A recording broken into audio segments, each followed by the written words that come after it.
What is up, you guys? It is Susie from HeyGrillHey.com, and today I'm showing you a beautiful recipe for a homemade steak seasoning. I'm also going to walk you quickly through the basics of dry brining at home, and then we're going to grill these gorgeous ribeyes, old school, hot and fast over charcoal for some really, really, really delicious bites of steak.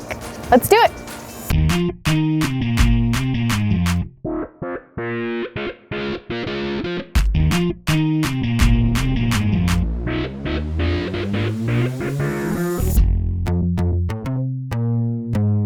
So what we have here are three beautiful boneless prime ribeyes. They are about an inch to an inch and a half thick. I mean, thicker than an inch, but maybe not quite an inch and a half. Regardless, they're lovely. We're gonna take these guys and set them aside, and we are going to talk about steak seasonings. Now, for a beautiful steak like this, you really only need salt and pepper, right? Because you want to be able to taste the beef. But I also love having options available, and almost always when we're cooking steak at home, I'll create a few different flavors that people can try, shingle all of the steaks, and then kind of let everybody piece around, because we all like different things and we all like different flavors. And so the salt and pepper purists can have theirs, the other people can try beef rub, and then we'll have a few that will try the homemade steak seasoning, and they are all delicious. Okay? I just needed to address that, because if I didn't, somebody was gonna yell at me that I was even making a steak seasoning because I still will receive a comment like, the steak seasoning looks great, but it should only be salt and pepper, which is fine. I will make one for you too, salt and pepper Steve. Because we're doing multiple flavors on our steaks, we need to make one of the flavors. We are going to be making a homemade steak seasoning. It is a salt and pepper based seasoning, but just a few little added touches to zhuzh it up, kind of make it feel maybe a little bit sophisticated, if you will, and also make it super delicious. In addition to being super, super yummy, this steak seasoning also is beautiful as a homemade gift, something you could give to your dad for Father's Day, or to your neighbor, or to your husband. And then you get to eat the food they make. It's a win-win, really. So we start with 2 tablespoons of kosher salt, 2 tablespoons of coarse ground black pepper, 2 tablespoons of garlic powder. And really, salt, pepper, garlic, you could leave it at that and it'd be great. But we're gonna have a little bit more fun. 1 tablespoon of smoked paprika. This is gonna do wonders for the color on the outside of your steak. Also, that extra kiss of smoky flavor is very delicious. 1 tablespoon of onion powder. And then here's kind of the little zhuzh, the little extra. 2 teaspoons of dried thyme and 2 teaspoons of dried rosemary. And I actually use the rosemary and the thyme where I can see the leaves, because I like the visual of those fresh herbs on the outside of the steak. I think it's beautiful. If you like to not, bite into a piece of rosemary or thyme, you can use the ground versions of those same seasonings.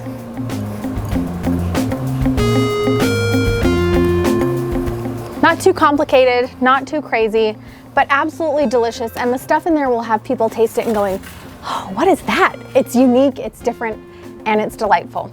So now we're gonna season our steaks, and we're going to season our steaks quite a while prior to grilling them. We're gonna season and then give these about an hour for the dry brining process to occur. But we can talk about that in a second. Let's get the seasonings on there.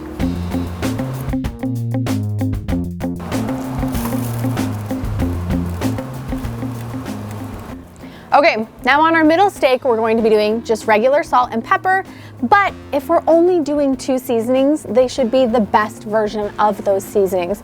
So we have a really nice flake kosher salt and a really great coarse ground black pepper. If you want it extra coarse, you can even grind it yourself and get that super delicious fresh pepper flavor.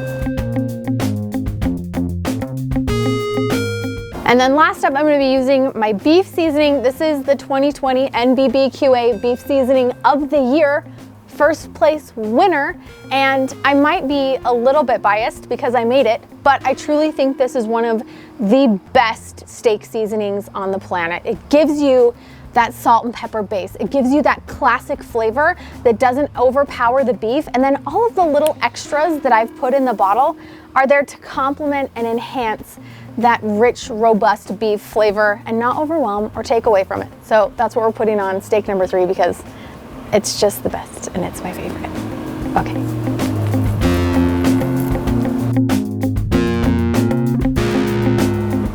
All right, lovely. Now that our steaks are seasoned, here's what's going to happen. We're actually going to be dry brining these steaks.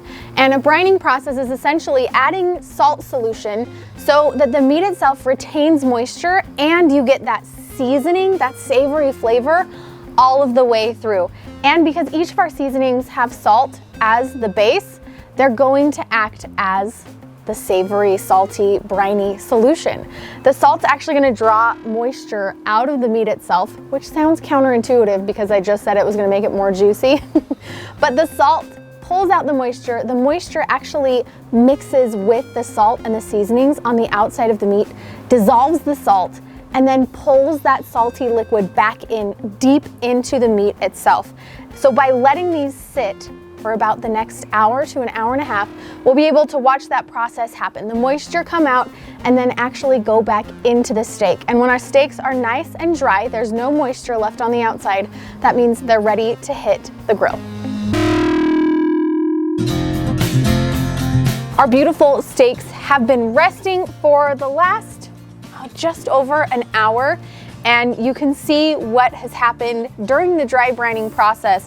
The salt pulled the moisture out just like it was supposed to, dissolved the salt on the outside, and then absorbed it all back in. So they're actually pretty dry on the surface. You will still see some flakes of salt anywhere that it's sitting on a little river of fat because there's not moisture in there for the salt to pull out. Totally fine, don't worry about it. But the rest of it, you shouldn't really be seeing any large remaining flakes of salt. That means all of that, you know, salty, savory goodness is deep into the meat, and these guys are ready to grill. Now we are cooking these over charcoal. We've got our grates preheated to about 650 degrees. Very high temperatures. This is gonna be a quick moving grilling process, but because our steaks have been sitting out, they've slowly risen in temperature inside, so we should have a really nice balance of a crispy crust on the exterior, a nice medium rare in the middle. We're looking to cook these to an internal temperature of about 130 degrees. We'll probably turn them 4 times on the grill, 2 turns on each side, 2 to 3 minutes between each turn, and pull them off, let them rest, and then we get to eat them side by side. Yummy. I've got a fun little IR thermometer that will actually tell me the temperature of my grill grates, not just the overall temperature of the grill. So we can see, oh, that part's real hot. Where the hot spots are, as we move past it, right in the middle seems to be a really, really hot spot. And then around the edges are closer to that 500 degrees. So let's get these steaks on there. I am using grill grates today. They're actually like an aftermarket grill grate feature that you can add to whatever type of grill you have, and they make the most beautiful sear marks on steak.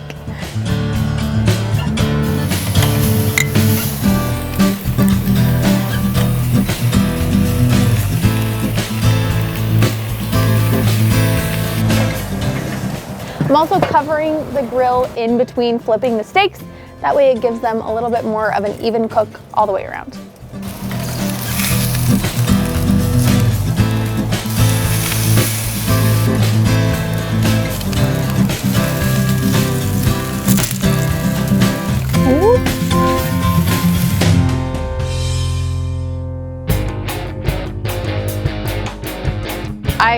I mean, every day at my job is pretty awesome, but this is like the most awesome of days. All right, I'm gonna dive into the steak seasoning. First, I'm taking a piece off of the spinalis, which is that nice fatty muscle on the end of each ribeye.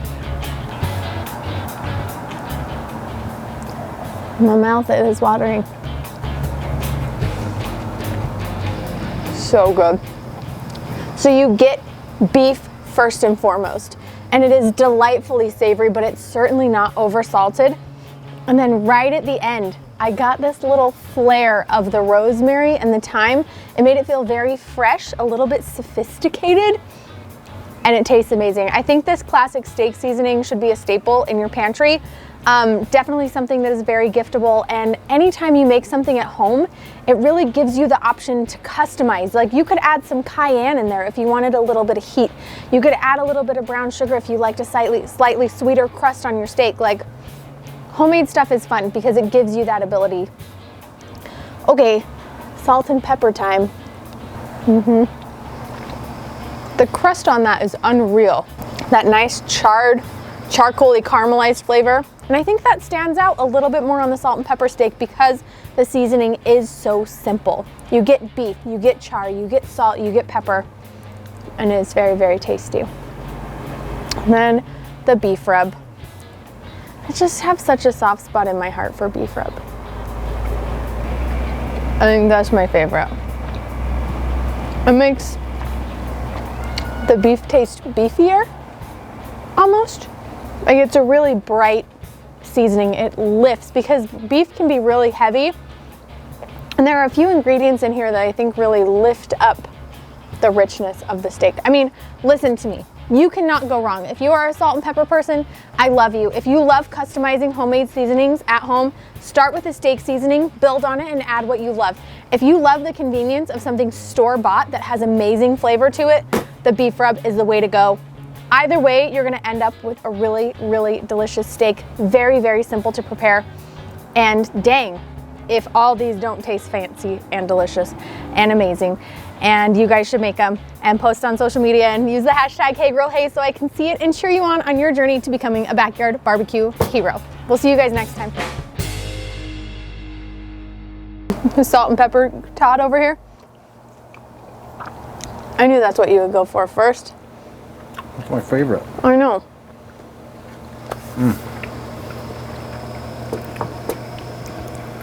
Will you do me a simple classic? Try the beef rub.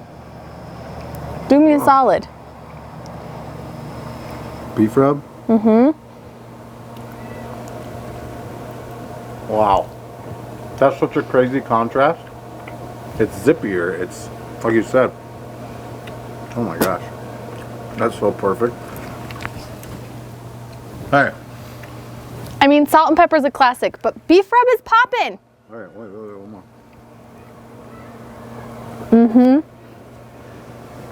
Whoa. Completely different. Herby. I can taste those herbs. Not as punchy as the other one. I like it. I'd do cayenne in there. Yeah. All good? All incredible. 3 for 3. 3 thumbs up. 3 thumbs up.